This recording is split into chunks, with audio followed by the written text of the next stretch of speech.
Mheshimiwa Diwani, mimi kwa jina naitwa Abbas Chaula, ni mkazi wa shina namba 3 katika kitongoji cha Ndola. Awali ya yote na washukuru viongozi wote wa serikali pamoja na wachama kama wazazi wetu katika taifa. Serikali na chama ni sawa na baba na mama wanavolea familia. Mimi nina ombi, sina maswali, nina ombi. Nilikuwa na ombi kwa ajili ya maji ya matumizi ya majumbani. Maji ya matumizi ya nyumbani serikali imetusaidia kwa sasa hivi yanapatikana vizuri. Lakini swala linalotutesa ni swala la ulipaji wa unit. Ni gharama sana. Imekuwa biashara kana kwamba ni ya kitalii. Sasa mimi nina uwezo wa kulipia unit yoyote ninayotumia, nina uwezo wa kulipia kwa sababu nina nguvu. Lakini ninaishi na kina bibi, ninaishi na kina mama. Wakati fulani unakuta wamekuja akina bibi wasio na uwezo, wanahitaji maji kwangu muda wote, na lazimika kuwatoza hela watu ambao hawana uwezo. Na nikihitaji kubeba mzigo wao na mimi pia simudu. Gharama hizi ni kubwa. Tunaomba msaada serikali. Maji ni uhai. Uhai ili wananchi tuwe na afya bora, tulipe kodi kwa nchi yetu, tufanye maendeleo bora. Tunastahili tuwe na afya, na maji ndio mchango wa kwanza wa kutupatia afya. Tunaomba bili uniti moja ya maji imekuwa juu sana. Tunaomba serikali fikirie kushusha bei za maji ili wananchi wote wamudu kupata maji, hata wasio na uwezo tuweze kumudu kuwasaidia bure, hasa akina bibi. Kwa jina naitwa John Nkana, ni afisa uhusiano kutoka Mamlaka ya Maji Safi na Usafi wa Mazingira Mbeya. Nipo hapa leo kumwakilisha mkurugenzi mtendaji katika zoezi hili. Napenda sana kwanza kuwashukuru kwa mwitikio wa kuweza kuja hapa, lakini mimi pia binafsi kuweza kuongea na nyie maneno machache. Sasa katika mkutano huu nimepata maswali mawili na madogo yake kadhaa.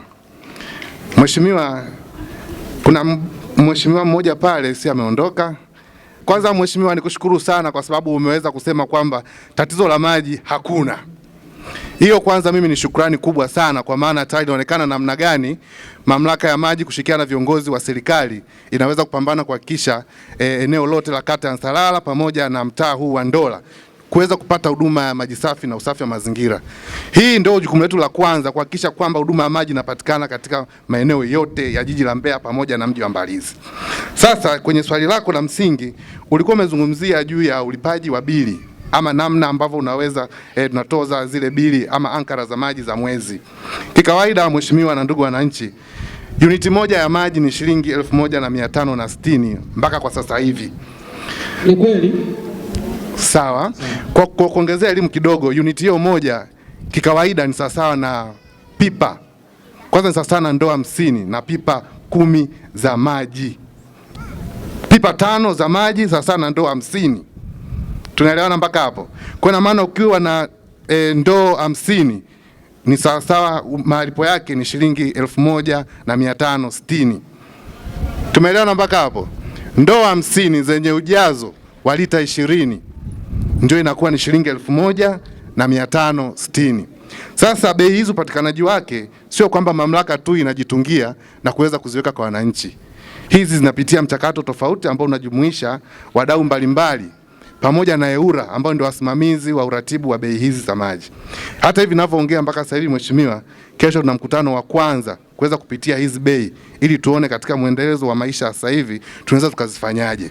Kwa hiyo mheshimiwa, nipende tu nikupongeze kwamba kulitambua kwamba huduma ya maji ipo, lakini pia bei za maji bado serikali ipo, na serikali ndio ambayo inatupatia mwongozo wa kuweza kutoa hizi gharama za maji. Kwa hiyo nikutoe tu shaka, kwa sababu ni mpango wa ujumuishi namna kuweza kupanga hizi bei za maji. Kuna wawakilishi tofauti ambao wanahusika katika kuweza kuzirekebisha ama kuziona namna gani zinafaa katika hali ya sasa hivi.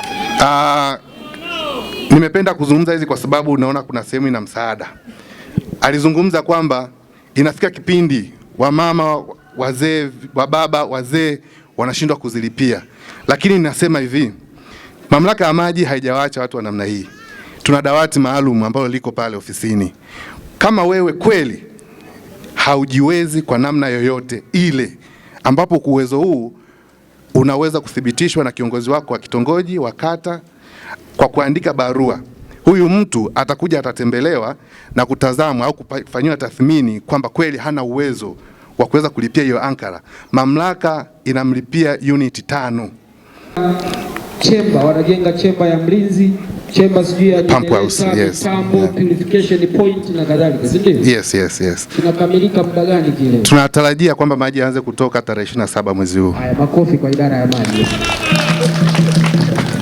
Wanapokosea tunagonga nyundo, wanapopatia tunawapongeza, si ndio jamani? Asante sana.